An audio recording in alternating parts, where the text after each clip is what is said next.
مساء الخير أعزائنا الحضور.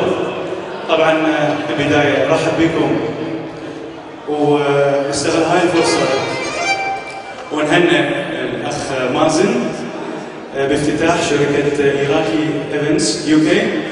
إن شاء الله يا رب نطلب إلى التوفيق الدائم والنجاح الأكثر.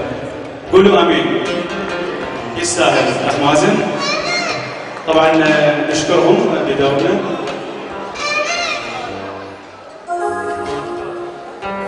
ونتمنى للجميع أوقات طيبة ويانا.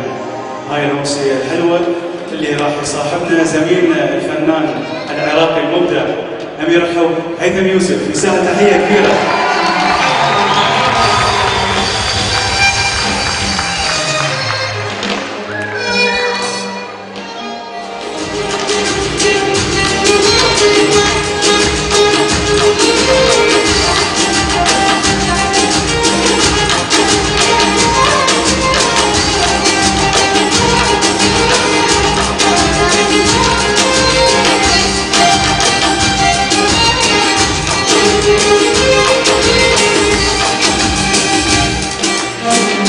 جرحت عيوني طول الساعة قد الكوارث